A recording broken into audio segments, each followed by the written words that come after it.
Assalamualaikum warahmatullahi wabarakatuh. Kembali lagi bertemu dengan saya pada pembahasan materi mengenai manajemen kapal perikanan, yang dimana materi ini diperuntukkan untuk taruna tingkat 2 atau kelas 11 setingkat atau staraf SMK ya. Pada siang hari ini saya akan membahas mengenai manajemen kapal penangkap ikan atau di kapal perikanan. Materi pertama yang akan saya sampaikan adalah mengenal manajemen kapal perikanan. Manajemen kapal penangkapan ikan adalah mengenai perencanaan, kemudian perorganisasian, kemudian pengarahan, pengawasan, kegiatan-kegiatan pengadaan, kemudian pengembangan, serta memberikan kompensasi atas hasil kerja para awak buah kapal.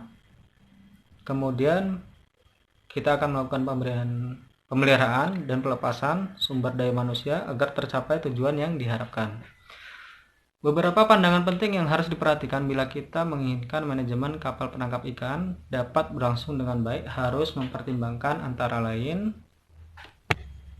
Yang pertama yaitu pendekatan sumber daya manusia, yang kedua pendekatan manajerial, yang ketiga pendekatan sistematis, yang keempat pendekatan proaktif, dan yang kelima pendekatan prioritas.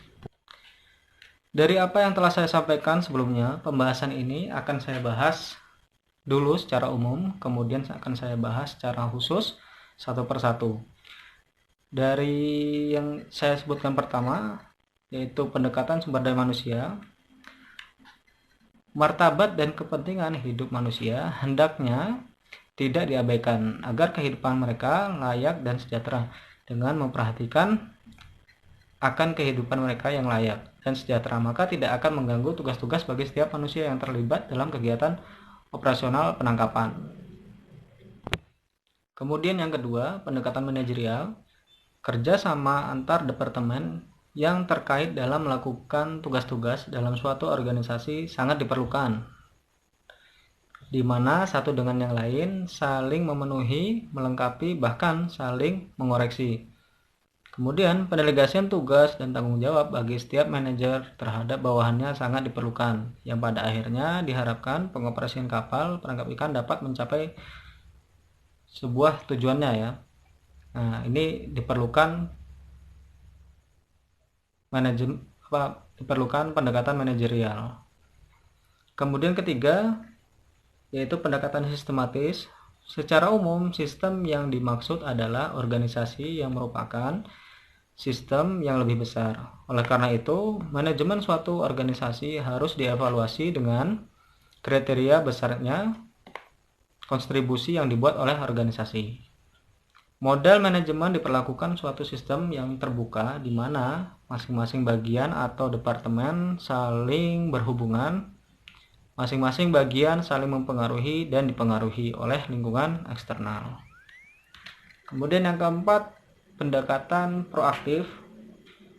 Manajemen meningkatkan kontribusinya kepada para karyawan, kemudian manajer dan organisasi melalui antisipasinya terhadap masalah-masalah yang akan timbul. Bila hal ini tidak dilakukan, maka upaya-upaya reaktif perlu diambil, dan ini berarti pemecahan masalah-masalah menjadi lebih sulit dan perusahaan bisa kehilangan berbagai kesempatan.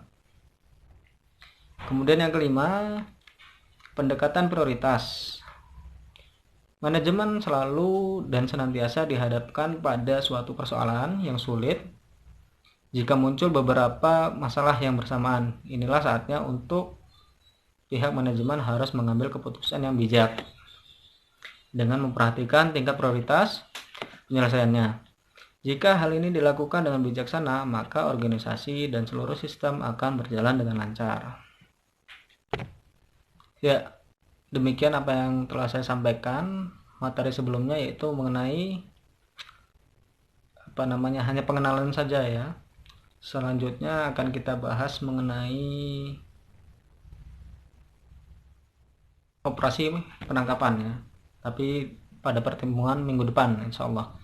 Dan tugas pertama kita untuk mengetahui seluk-beluk kerja di lingkup kapal perangkapan ikan, tugas pertama kalian adalah dengan membuat struktur organisasi di kapal perikanan. Ya, itu saja yang dapat saya sampaikan, lebih kurangnya mohon maaf. Assalamualaikum warahmatullahi wabarakatuh.